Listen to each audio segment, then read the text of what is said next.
joined by Stan Van Gundy, former coach of the Pistons, Heat, and Orlando Magic, current NBA on TNT analyst and Turner Sports. Coach Van Gundy, how are things with you guys down in Florida, man?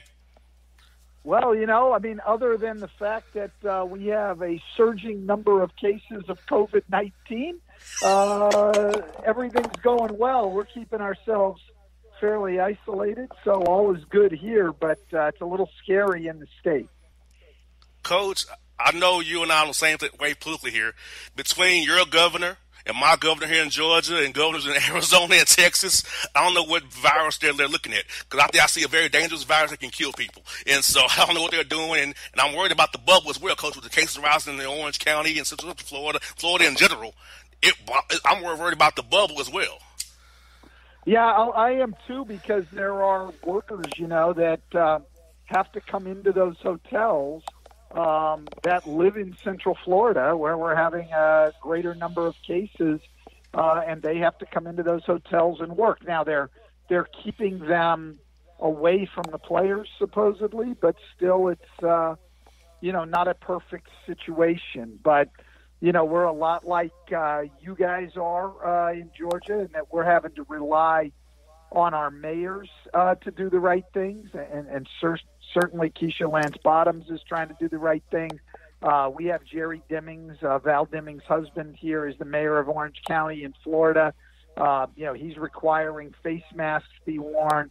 They're trying to do everything in their localities to take care of people doing the right thing and trying to lessen the rise of this virus. But it's hard when your state leaders are not doing the right thing.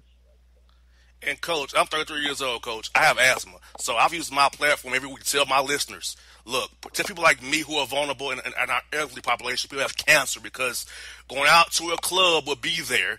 Going to the beach will be there.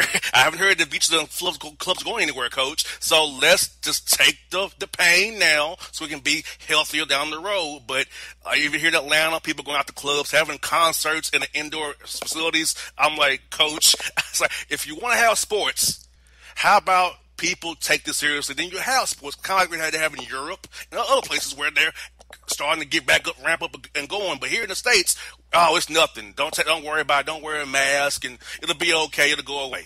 It's sad, Coach. Yeah, the mask situation. The folks back here, Coach Stan Van Gundy, I was asking about masking here, because like I said, here in Georgia, as we know, we talked about it on the show for weeks ago, guys, about how we need to wear a mask and how we can't be at clubs and bars here in Georgia. They're open. We shouldn't be going to them. People like me who have asthma, who are 33 years old, who have worried about this virus, Coach. And I know in Florida and here in Georgia, it's been politicized about wearing masks. And like I said, Keisha Lance Bottoms is doing a good job here. So is Ms. Mary Demings in Orange County. But we can't do so much. We need people to buy in. If we want to have sports, Coach Van Gundy, we want to do it safe like they are in Europe. We need to wear a mask, take this virus seriously, and not hurt people like me who are vulnerable, others in the age bracket who are vulnerable as well, Coach. No, that's exactly right. How this became a political issue is beyond me. Listen, to me, if you care about the people around you, you care about the people in your community and the people you're going to come in contact with, you wear a mask. I mean, the fact that people are out in public not wearing a mask, to me, just says that you don't give a darn about anybody other than yourself, and really not even taking care of yourself. So it makes no sense. It shows ignorance and disregard for other people, and I just don't understand what's so hard about putting on a mask when you go out in public. You got that right, Coach. And on the wakes of George Floyd, which happened on Memorial Day, Coach, the nation's been in an uproar about police brutality. And I know back in the 2016, you was on the side of Colin Kaepernick and the Police Coalition about that it is patriotic to kneel for the anthem. And now, full circle, almost 4 years, another election cycle, we have, hey, Colin Kaepernick was right. And seeing George Floyd being lynched on camera for 8 minutes, 46 seconds now has gotten people's attention. Now the NBACA is now getting involved with the Racial Justice Committee. So talk about that, Coach, the committee you're on with the NBACA, and finally America awakening to what you spoke about in 16, and so Colin Kaepernick as well, and Anquan Bolden and the Press Coalition, because, Coach, I'm 33 years old, Coach. I was the first one of my family that, quote unquote, had full rights. You know, my mother's 69, my dad's is 79 years old. So I'm the first one born in 87 with full rights per se. And I still don't feel full rights, Coach, because I feel like I still have to go over my shoulder. I feel like I'm not safe. I'm not equal. So I just don't feel great about life a lot of days, because I have to drive differently, Coach, and kind of not go this part of town still in 2020. So talk a little bit about that, Coach. I know you've been an advocate for us in the black community about these things, Coach. Well, I would say this, first of all. I would think if you are truly patriotic in this country, then you want your country to be as good as it can be, and that you should constantly speak out about the failings of this country and how we're letting our citizens down. That's what patriotism is to me. The people who will accept less than the best out of their country are not being patriotic at all. I just, that part I have never understood. And look, you were right at the end of what you said, in that you still don't have anywhere near full equality. I mean, look, the slave trade started 400 years ago, and we have not had a time in our history where we've embraced anywhere near equal rights for blacks, or for any people of color, quite honestly. We have never had that. We went from slavery to Jim Crow, to using the prison system to delegitimize black people through mass incarceration, the phony war on drugs, and all of those things. And now we're in a time where people still have to worry about public officials, police officers, endangering their lives, killing them, using excessive force. So this is a tragic history we have in this country, one that we have not been willing to face up to. And to me, and I think to the Coaches Association, that one of their focuses is on education, is you can't correct a situation that you don't know about, that you're not educated on, and that you refuse to face up to. And so I think that's the first part, is us understanding our racial history in this country, being honest about it, and then starting to identify ways that we can get to full equality. And this idea that there is anything out there in this realm that is too radical. I've heard people talk about, defunding the police is too radical. You hear people talk about, reparations as being too radical. What was radical was slavery. What was radical was Jim Crow. What is radical is how we imprison people. And so we need radical solutions. We need a lot to overcome the damage that has been done throughout the entire history of our country. And I'm proud of the NBA Coaches Association. I'm proud of the players who are speaking out. I'm proud of anyone who is speaking out on these things and who is willing to put in their time, put their reputation on the line to make things better. And, Coach, what was sad for me, Coach, is that I got an email from a listener, and they're an outlier. They told me that I was wrong and I'm a supremacist because I'm talking about these issues, and said I've made it. I said I have not made anything. The Lord blessed me with a job to work for Atlanta Hawks, have a radio show, but I'm still black. Once I got the radio show or leave the Phillips Arena, I'm still a black man. Have to worry about, it could be me. It could be me being on Ahmaud Arbery or Breonna Taylor or George Floyd, or anybody one can name. And I'm like, Coach, I feel like with the platform I have, 1 million listeners here in Atlanta and around the surrounding area, we have to talk about these issues now, because now we can't run from it anymore. We have to discuss these issues, get people aware of this, because you have to teach them just by the facts and realness, and not conjecture or conflation. And you're straight, so am I. I feel like that's how we can reach people who had their ears closed for all these years.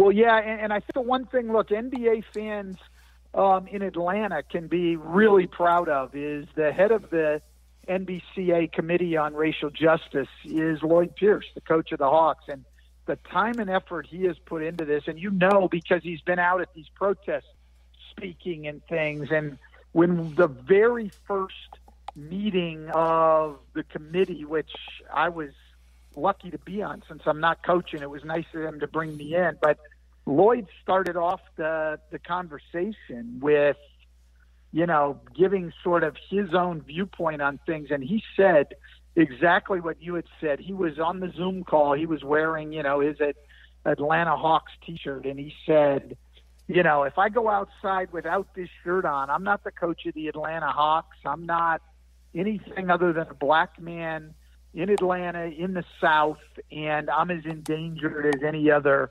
black man. And I'm saying that very matter-of-factly. When Lloyd spoke to the coaches, it was with a great deal of passion. And what you say is right. Listen, my own awareness on these issues has been raised because obviously, coaching in the NBA and even when I was coaching in college, the people I work with, players, other coaches, are predominantly black men. And when you hear their stories of their own lives growing up and of their families and of their communities, but then even what goes on with them when they're NBA players. I have not coached a player, to my knowledge, as wealthy as they can be, who hasn't had a time, even as an NBA player, being pulled over driving because they're in the, quote, wrong neighborhood. Why does a black man have a car that nice? Why is a black man, living in this neighborhood? They all get pulled over. The bottom line is you can't earn your way out of being black. And blacks are mistreated here no matter where they get to. And then the other point, going to what your listener has said to, is people on the right will very often look to the people who have been able to rise above all of the discrimination and everything else and make their place in the world, inside or outside of sports, and make their place in the world as sort of proof that this is a, society that promotes equality. And that's obviously a lot of BS. I mean, you shouldn't have to be exceptional to be able to earn a living and to live a decent life in our society. And that's where we have, put black people, Hispanic people, poor people, is that you're somehow going to have to be that one in a million who can rise above it all. That's not the situation that our country should be creating for people. If there is such a thing as an American dream, then it should extend to everyone in this country. And I think every American should want that. And I think the people that demand it and protest for it, whether it's in the areas of police accountability or criminal justice reform or better education or income equality or any of that, those are the true patriots, because they are wanting what is best for our country. If you're someone who will accept less than that, to me, you're the people being unpatriotic. We had Lloyd Pierce on 2 weeks ago, Coach, and he was very powerful on the show. Got a lot of great feedback from Lloyd, talking about what you talked about with the Coaches Association and his experience as well. And he and I are real close based on me covering the team daily. So he was great. It's kind of what you said there, Coach Van Gundy. It's about Lloyd as a coach for the Hawks. First 2 years of full rebuild here in Atlanta, of course, as you know. What does the Hawks need to do going forward for Lloyd and himself, his staff? Because I know you have Trae Young, John Collins, and Herter, and Reddish, who could develop in some. But what does Lloyd need to do going forward with the roster we have here in Atlanta to make this a playoff team next year? Well, I think, look, they're a very, very young team. And so I could probably say the same thing about most really, really young teams. But, they're going to have to improve at the defensive end of the court, which is, one of the reasons that Lloyd Pierce was such a great hire by Travis Schlenk for the Hawks, because Lloyd came in with a great defensive reputation, having built an elite defense in Philadelphia while working under Brett Brown. And that's exactly what this young team is going to need. I think that even with all of the injuries this year, we saw the offensive potential of this team. We know that Trae Young is a star. We know that John Collins can really play. They added a great pick and roll partner with Clint Capella. When those guys get to play together, guys like Kevin Herter can shoot the ball.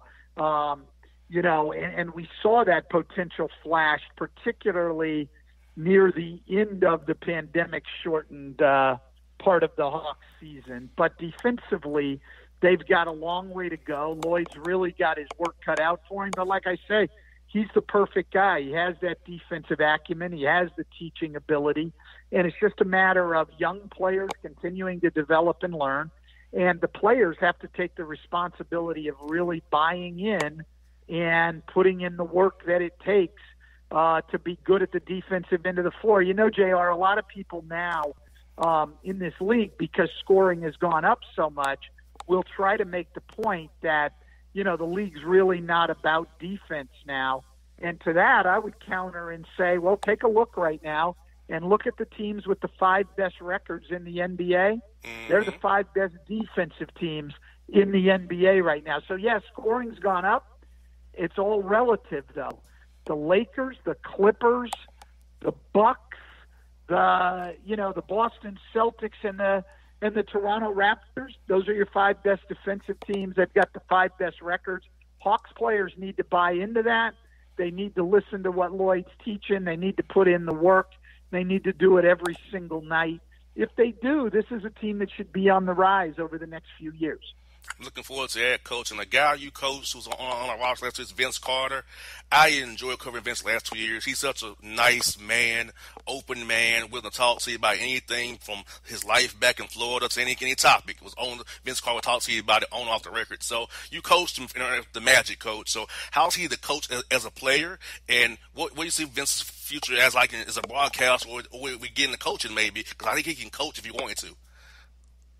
Vince can do anything he wants to do. It was absolutely an honor to coach him. I'm appreciative of the short time I had with him. Vince is a total team guy, which I think he's shown throughout his career. You look at the way that he has gone from being one of the brightest stars in the league to accepting a role of coming off the bench to then even accepting a lesser role like this year in Atlanta, where his minutes were really limited. Vince has always been about the team, number one, and then he's a really, really intelligent guy, both in terms of basketball and things off the court. But on the court, a very intelligent guy, and very, very coachable, a guy who always wanted to get better, was always interested in getting feedback.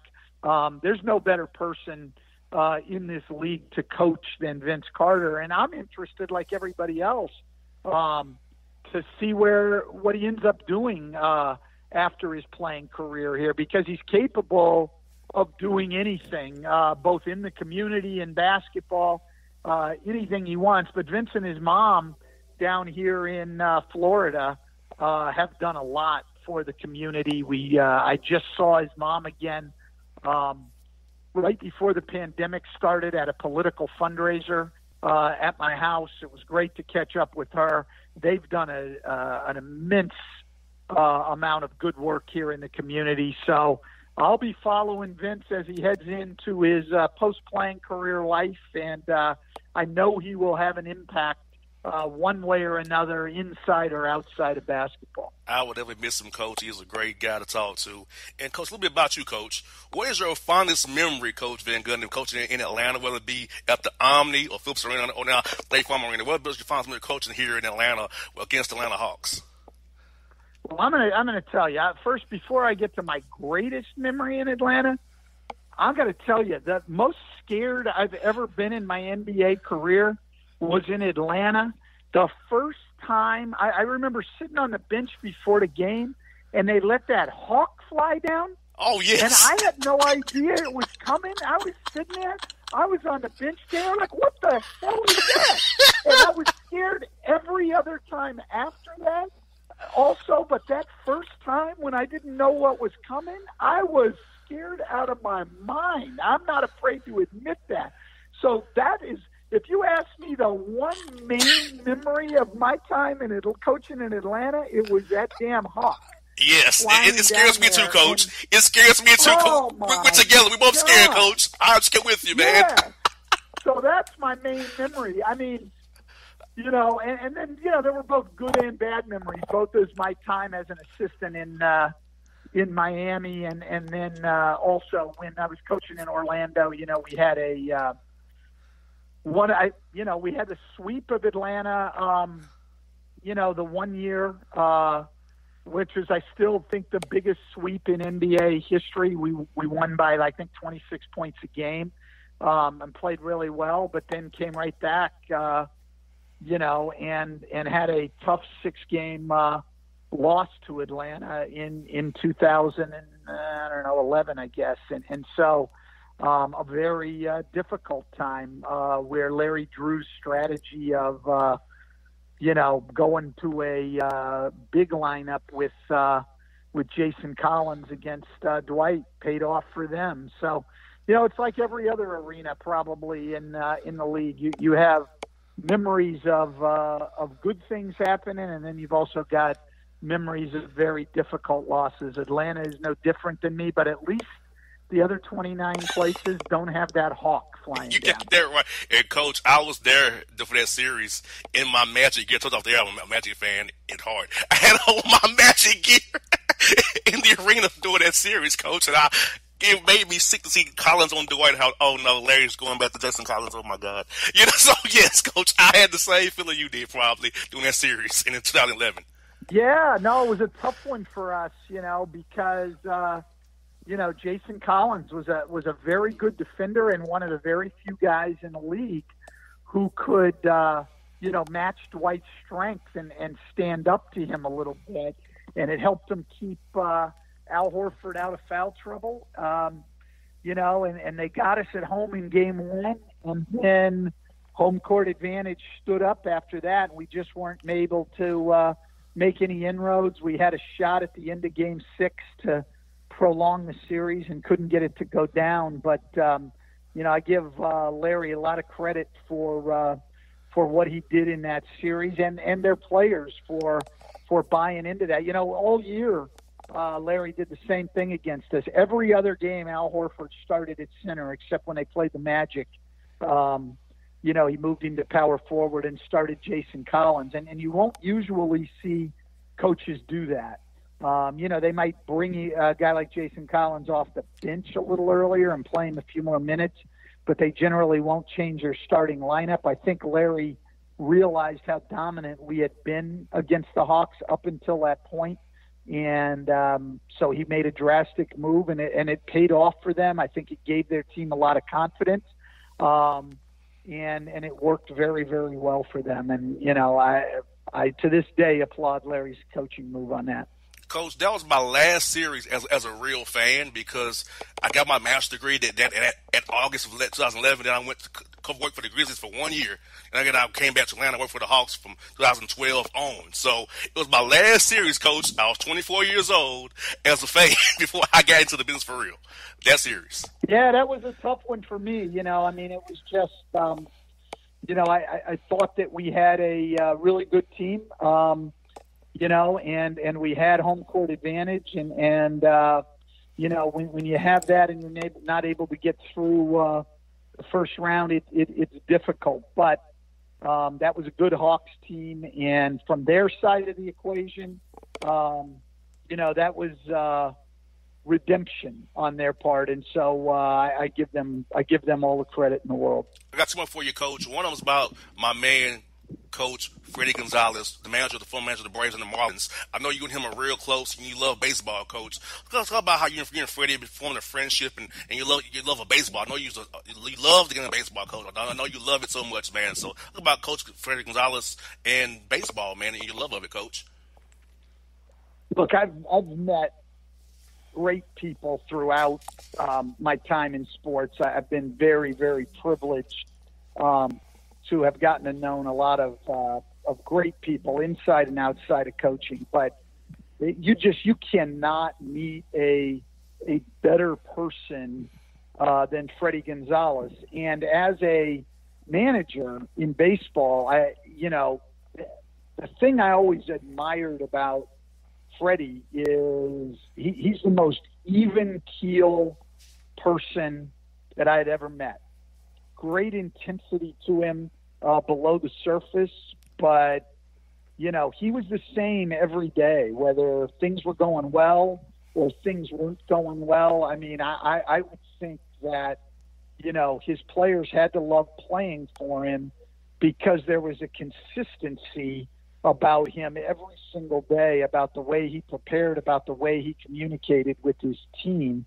And so not only is Freddie a great friend, but somebody that I've learned a great deal from and that I have immense respect for. We met a long time ago. Our sons were kids. They're both grown now. In fact, his son's working for the Detroit Tigers organization, but they were both playing at the same park down in Paline, south of Miami, and Freddie and I would see each other down there at kids' games. His son was a little older than mine, and then I was a Marlins fan at the time, and he was working for John Bowles, and so we got to know each other, saw some games, and then when he went to work for the Braves, we'd seen from time to time there, and then have just followed his career and try to see him at least at some point every summer. We got over and saw the Marlins last year in Tampa Bay for a couple of games, and on the night in between the games was able to spend some time with him, and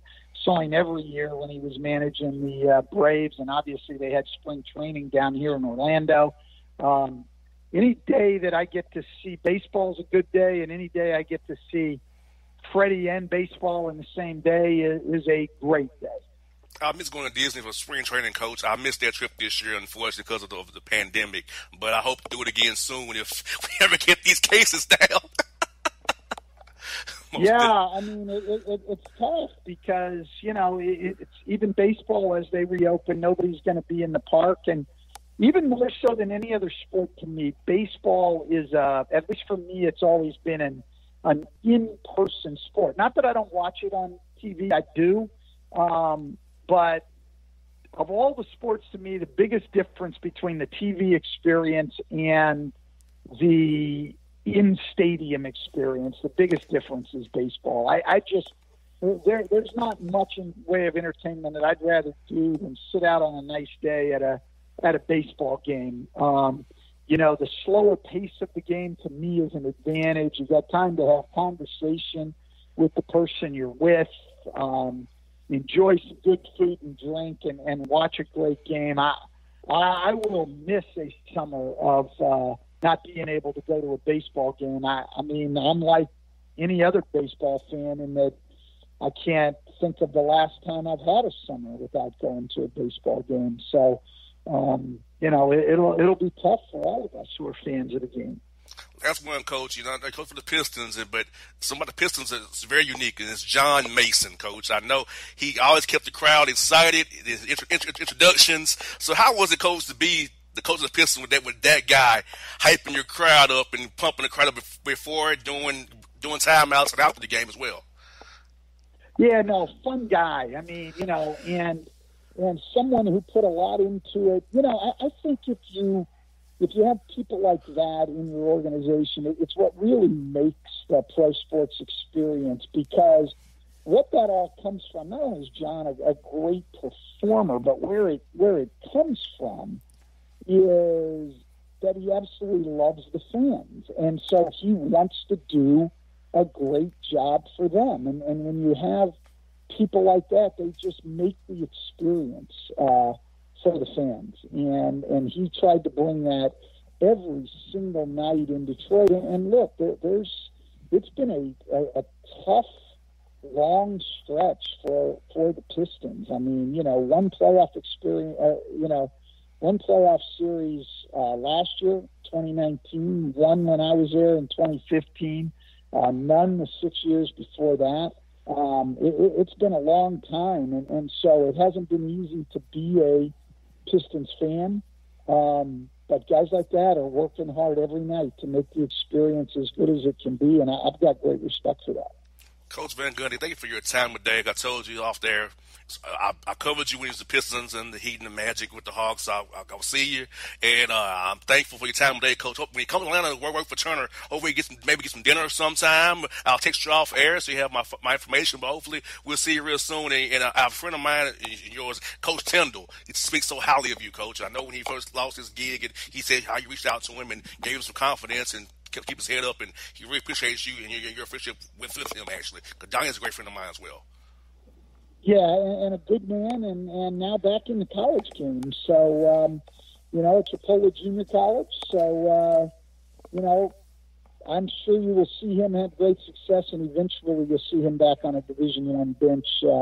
He's too good at what he does to not get back there. Coach, stay safe. Hope to see you soon, Coach. Thank you again for your time today. I really appreciate this interview. It's been great. Thank you very much. Yep. All right. Bye-bye. For all your photo, video, and voiceover needs, check out the fine folks at Blueberry Productions. They will take good care of you. If you don't believe me, you can see for yourself. Check out their work at blueberryproductions.tv, the Facebook page, Blueberry Productions, also a Vimeo page, a YouTube page, and it's Blueberry, BLUBERRY, Prod on Twitter. Check them out today. Blueberry Productions, great people, great work, great service. Hey there, your yard took a real beating this summer. Luckily, Scott's Turf Builder Winter Guard has your back. Just feed your grass with Scott's again this fall when the air is cool and the soil is warm. It's the perfect time to give your lawn a boost. If you do, Winter Guard will give your yard the nourishment it needs to help weak, thin grass recover and support root growth, giving you a greener, more resilient lawn both now and next spring. Guaranteed. Grab a bag of Scott's Turf Builder Winter Guard today. You'll be back to barbecuing in no time. This is a Scott's Yard. Hey parents, we all try to be extra careful with our children in the car, but then we get an important call or text. Remember, our children are watching. Make every drive a good example. Be in the zone. Turn off your phone. Visit childrenshospital.vanderbilt.org/BITZ to learn more about our teen driver safety program. Brought to you by Monroe Carroll Jr. Children's Hospital at Vanderbilt, the Ford Motor Company Fund, and the Allstate Foundation. Hello, my name is Travis Williams, President and CEO of Academics and Athletic Consulting, focusing on educating and empowering tomorrow's collegiate athletic leaders. My passion is for the education and genuine concern and care for today's student athlete. It's the centerpiece of my life's work. A college education, both in and out of the classroom, is a truly rewarding benefit. For more information on AAC, you can go to www.academicsandathleticsconsulting.com. Once again, www.academicsandathleticsconsulting.com. Or you can follow me on Facebook at Academics and Athletic Consulting, or Twitter at Coach TWill24, or Instagram Travis L. Williams 24. Or you can call me at 404-542-6079. Once again, AAC is very proud to partner with J.R. McHenry of the Bossman Radio Show, covering sports and entertainment across the country. Please tune in weekly for informative, entertaining, and expert analysis on today's sports and entertainment topics. Thank you. All right, folks, back on the Bossman Show, joined by my man Bone. We're back after a hiatus for the non-holiday that we don't celebrate. We took a break anyway. What's good, Bone? Man, I'm good, man. I was just chilling, trying to stay cool. I hear that, brother. I hear that. Well, brother, we got 2 weeks of stuff to build up in Florida, man. We don't jump right into it. All right? Yeah, let's go. All right, folks. You've been waiting on it. It's time for it. It's here. It's the Boss Report. First story, Bone, is this. Florida man arrested for going inside a church with a steel chair and taking out 12 patrons having church during the pandemic. Off the bat, off legal, off that was a steel chair. So you know it's gonna be a good week. Like I said, first, churches and stone thunders and chairs, they go hand in hand. got that right. And Bone, get this. The man still on the loose because the man came in the church with a bee suit on. So he's still on the loose. Yeah. So, yes. Also, got this going on. Florida man governor, idiot Ron DeSantis, says, quote, the virus has been stabilized. What the hell is he looking at? It's ridiculous now for people down there that they aren't thinking enough anymore. That virus is sick anymore. It's madness, man. It's straight up madness. It's like almost to the point where it's so sad it's not even funny anymore. Yeah, because I recall on Saturday in Florida, over 13,000 new cases. Yeah. What's been stabilized? Insane, man. It's like almost a denial. Well, remember who was his mister? Right. Exactly. It's like that meme. He's a stooge. Yeah, they're all stooges. They're all stooges for that man. It's kind of like that meme where there's a dog and the room and it's on fire. And he's like, everything's fine. Man, it's crazy. Florida man bellows, I feel threatened, and menaces a shopper who asks him to wear a mask in Costco in Fort Myers, Florida. Of course. That story could be either Georgia, Florida, or Texas, because in their mind, that's their America from now. You can't discriminate against people who don't want to wear masks. That's not American. It's so ridiculous, people down there. What's going on? I generalize. I got stepdad down there in Florida. I hate generalizing, but for the most part, they're something else, man. It's their own country. Well, I know people in Georgia who went to Florida for the holiday weekend. Mm-hmm. And I'm like, what are you doing? I guess they think you're immune to it. I guess they think that it doesn't exist. It's a hope. And that's the hope by media. That's not America. And in Georgia, on some radio stations, they're promoting stay home, stay safe, wear a mask, wear gloves, wear goggles. But in the next commercial, talking about a club party with Pastor Troy, Raheem the Dream, Moneybag Yo, and Lil Scrappy. How does that even happen? Why you indoors in a club at a concert in the pandemic? It doesn't add up, man. To them, it's like 1 + 1 = red. Like they can't add things up down there. They can't. Like having a pool party does not mean you're exempt because it's outside.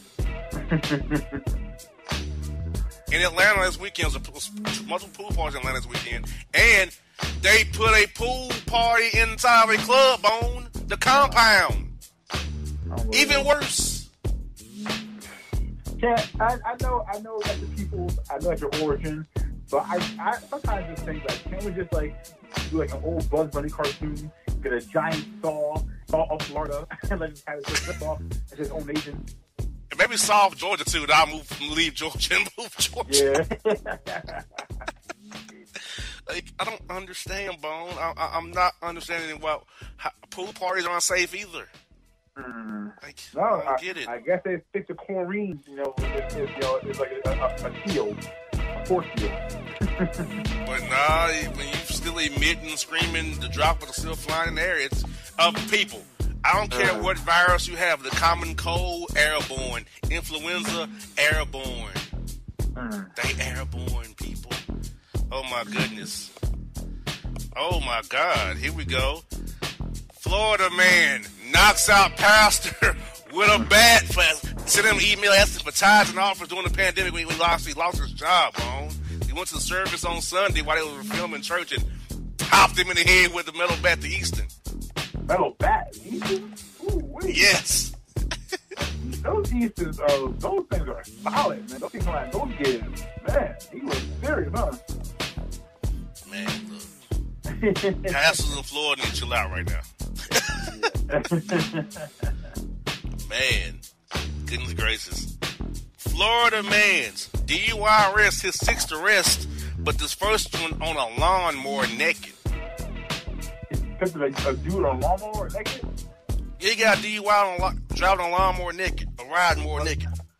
Well, he's like riding around town, or he's on his own property? Riding around town. Oh, that's just, I'll tell you.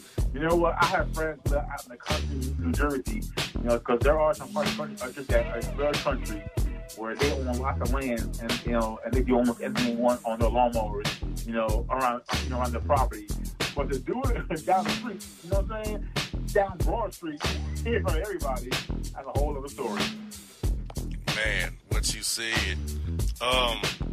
I don't blame you, man. South Florida man turns heads by wearing a full hazmat suit to federal court to beat drug charges. And he won the case. And he won the case? Yeah. I tell you, Florida, oof. How you won the case? So he was going for drug charges and he wore a hazmat. Mm-hmm. And beat the case. And that worked. Damn. Hey, yes. Julie noted. Julie, I put in the file on my bill. Very good. Getting kind of trouble. Get this. Florida man pulls pants down at Walmart for being told he has to wear a mask and says, bleep you. He did what? He pulled down his pants at Walmart because they told him to wear a mask and he said, bleep you. I guess he figured that he didn't wear underwear and he didn't wear a mask. So I guess top and bottom was all out. Unfortunately. Oh my goodness. Florida man, after seeing a big booty in Walmart, pours salt to get rid of his evil, cheating, wandering out spirit. He tore what? He saw a big booty, and he poured salt in the aisle to get rid of his wandering, cheating, evil spirit. Listen, it's okay to repent, but that's going a little too far, man. I mean, you're only human. If you're seeing a round one walk past you, it's only human to take a peek, man. I don't know about that. Man, 450-pound Florida man hides marijuana and stomach fat to evade deputies. That's pretty ingenious. I mean, usually, they hide it, other crevices. So to hide it in your rolls of your belly, that's pretty ingenious. And I'm surprised he got caught.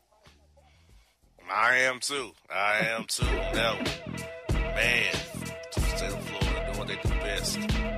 Barefoot Florida man arrested after attempting to flee Walmart in stolen shoes. So he walked in barefoot, right? And then, yes. and then he walked out with shoes on. Yes. He probably thought that no one noticed, right? He does what he thought, Bone. Because people are going to notice that barefoot dude walking down the aisle, and all of a sudden that same fool trying to has shoes on. I think people already noticed that a little bit. Man, what you said. Man, Florida woman in viral video charged with battery after reportedly coughing on a cancer patient saying, quote, now you're going to die of COVID. Like not COVID. Yeah.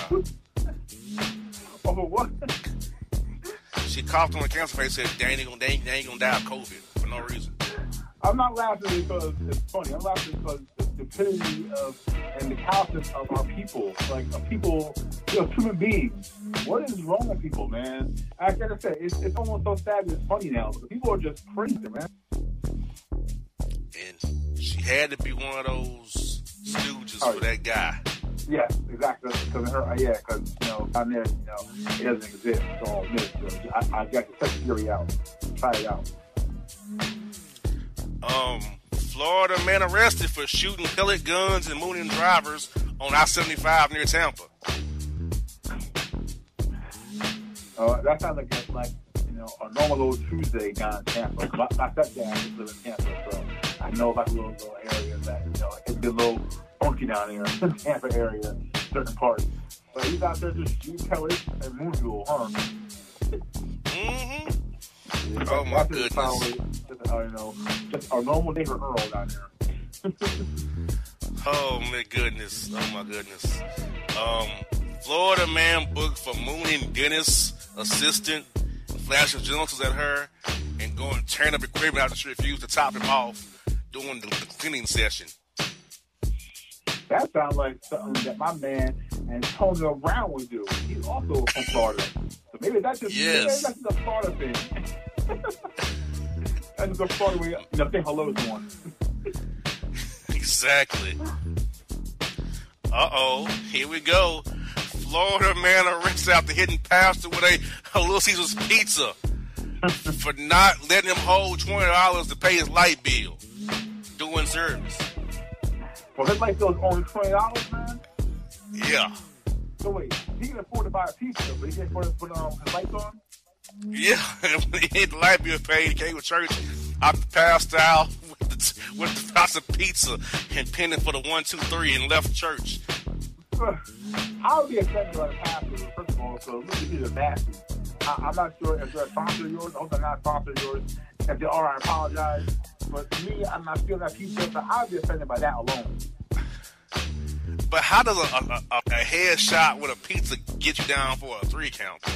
Because the pizza's that nasty, probably that crusty and hard. It probably would hurt him. But I'm telling you, man, I'm not saying that. I'm sorry. I'm telling you, I'll never probably ever get sponsored by you ever. So I'm sorry. But I like y'all. This pizza's nasty. But anyway, if you have nasty. If you have money to buy a large pie at Little Caesars, you have money for your lights on, bro. Yeah, if it's only $20, like Jesus Christ, man. Oh my goodness. Here we go. Florida woman arrested. The beaten down neighbor for not letting her top off her husband. For not letting her top off her husband. So she really thought that just asking her neighbor to do so, you oblige and allow her to do this? Yes. And what a husband has to do all this. He's kind of in the middle of all this. So what's his reaction? He had no comment per the St. Petersburg Times. That's a smart man. Had no comment there because either way, you're damn, man. Yes. Woo-wee. Oh, my God. In Miami, Florida woman stripper arrested after brandishing rifle after dispute over tip money after her shift. And she's one of us. Yeah. In my former life, I partake in those establishments a lot. So, and some weren't in the best areas, some weren't in the best, best locales, and did have the best, let's say, talent. Some of them were just plumb dumb crazy. So I can see that popping off in the wrong way. Man, Florida man, fake doctor arrested after giving, quote, free breast exams outside Taco Bell. Breast exams? Yeah, he set up a mobile breast exam scam at Taco Bell. First of all, I know the clientele at Taco Bell after an hour. The clientele is pretty high. So they must have just thought, I was going for Slupa and I'll sip an exam. I don't know. Man, that is that's something right there. Uh-oh. Florida man charged with battery to push an elderly man off elevator to practice social distancing. Oh my goodness. He really tip our old dude? Yes, push him off the elevator, yes. Oh man. Well, and what ilk is this guy that is assaulter? Not us. Oh gosh, yeah, because in our culture we are conditioned from birth to respect our elders, man. That right there, that's something that I know that some people aren't going to do. So, but man, come on, man, you have more common sense than that. You have some compassion and common sense, for real. Man, Florida woman dancer arrested, called 911 multiple times for quote unquote unwanted touches. Ah! But you want the money, not for touching, huh? you got patience, man. It's part of, what you're getting into, man. Wow, this is weird. This is like out of Triple H. Florida man arrested after hitting pastor with a sledgehammer, telling him to give up the drinks. The drinks? The holy water? I guess he meant beer, but he came and hit that man with a sledgehammer in the middle of service on Sunday. Yeah, there's still had to be more beyond that. Maybe pastor was getting in front of the wife or something. I don't know, because that just seems a little odd. Because coming in with a sledgehammer, first of all, that's premeditated. Because who walked around with a sledgehammer just because? He walked in there with an intent to use that sucker, man. Man, look, if you're a Florida pastor, you gotta be prepared to get into a hardcore match at any time. Yeah, for real. At the very least, you gotta have like a crowbar on you, or the crack can lid, or like a spiky bat or something there on you, at all times. Yeah, Florida pastors aren't very safe, Bone. They get attacked every week.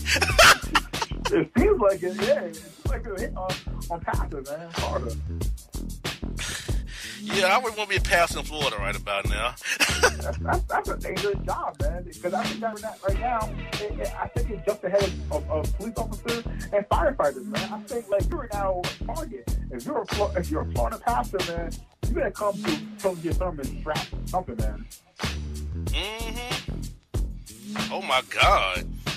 We got one, Bone. I found it. Oh, I knew I had one. Florida man arrested after Stone Cold Stunning pastor for trying to hit it on his wife during a counseling session.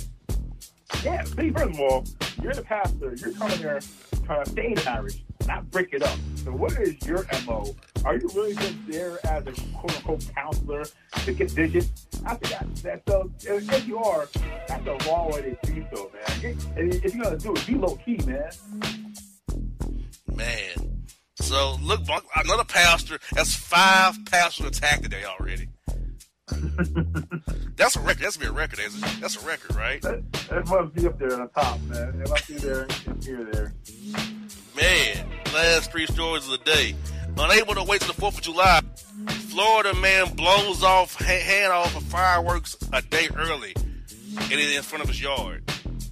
Yeah, lost the whole hand bone with fireworks.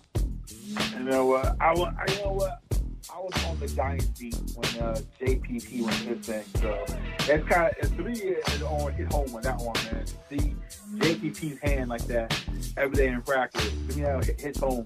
These fools, man, don't understand. Of course, it makes sense. Don't let the kids lay it up, but let the drunken adults who is careless with themselves to handle fireworks. That makes so much sense. I mean, it's better than the kids handling it, but come on, man. You gotta be smarter than that. Exactly. I have a bonus story after the last 2 here that's going to blow your mind. Literally blow your mind. Naked shotgun wood in Florida, man, trades gunfire with Jacksonville police because, quote, he couldn't get in a Waffle House. Yeah. Well, you named 2 key components of this one. First of all, Jacksonville. There ain't nothing to do with Jacksonville. He's like bored. Yes. 2, Waffle House. Waffle House is, you know what? I'm a fan of Waffle House. So if you couldn't get in there and get the waffles, you know, in the home and the hash browns, I mean, I get it. I kind of get it. Like I said, again, it's Jacksonville. And Jacksonville is just a boring place. There's nothing else to do probably, but cheat out. It is a boring place. It's just a big, small. It's a very big, nothing small town. It's a big city in Florida. Nothing do that though. Yeah, just a big piece of land. I've been there a couple times. Yeah. I've been there a few times. I'm sorry, Jacksonville. I know y'all from down there are some nice people, but it's a boring town. Nothing to do. Florida man lawyer, known just as the Grim Reaper, brings his messages to beaches up and down the Atlantic coast of Florida, said, "Being here on the beach will kill you. You will join me in the dark side." But my man, you're on the beach too, just as the Grim Reaper in all black. You're gonna join them first, probably. Yeah, you're definitely gonna join them first. That touch is coming soon. He's gonna touch you first, brother. Oh my God. Come to you first, brother. Jeez. Oh my God, Bone. This story's gonna make your stomach turn. It's the Bone story. That's one of the day. Florida man arrested after blowing fireworks up girlfriend's rectum because her butthole was on fire from Crystal and Popeye's chicken. What? So he had the booty burn because of the spices, but he thought the best way to help her was to blow her butt off? Yes! That can't be right. That can't be true. That's got to be some kind of like storyline, like Stephen King. Well, story it happened. Come on, man, that's not true. It happened in Palm Bay, Florida, an hour from Orlando, east of Orlando, on the coast. Come on, man. That is no sense. Like, fireworks are burning too, and they're hot too. So how you gonna put out a burning booty hole by adding more fire up there? Come on, man. And the fact that you let him, she's a freak, first of all. Second of all, she's a dumb. She's a dumb freak. She's a dumb freak. Oh my God! I'm glad I saw that story last minute in Brevard County, Palm Bay. She's firing off cannons due to crystal. First of all, you shouldn't be having that back-to-back either. Crystal is bad enough. You throw her pop on top of a crystal, yes, she's going to be exploding out the rear. But my man, firing a dynamite up her rectum, they going to make it better. Yeah, that makes no sense. And you think that he was high and she was a dumb freak. And that's the only way I guess figure out why that happened in the first place. Yeah, like, I'm confused now about why they even went down. Yeah, like, did he offer her this as a solution? And she's like, okay, try that. Like, how does that work? According to the report, he said he figured that was his last resort. He said, quote, her cannons were bringing me down. Her cannons? So, yeah, cannons out. Jeez, I mean, but still, man, put it in the bathtub then. You know what I'm saying? Some cold water. That makes more sense than blowing off your booty hole, man. I don't know what He's been held without bail bone. Of course he is. They told her too, man. Oh, God. This is a great bonus story. Oh, my God. Oh, Jesus Christ. Man. So, we've come to the end of this 2 weeks of Florida material. Bone, what is your take on the past 2 weeks in Florida? It was a great book. It started off with, still cherry shopping the pastor, and ended up with some girl getting her booty exploded on like a Jackie Duck cartoon. I don't know. I guess that right there is the perfect bookend to Florida and News this week. That really is. Yeah. And you know what's crazy about Bone? Let's just put this in perspective. Florida is having so many COVID cases right now, and people are still pulling shenanigans off every day. Yeah. That's it. Get a giant saw with a cartoon and just saw off that shit and let it go off the street. Let it float into the ocean and do whatever it does. Yes. Just let it do what it do. Man, yeah, because it is the new home of somebody real soon for not in jail after their, after January 21st of next year, indicted immediately. Just saying. Yeah. So, yeah. Well, Bone, great job as always, and I can't get this out of my head. But this has been the Florida Man Boss Report on the Bossman Show. We are out. And if you don't know, now you know.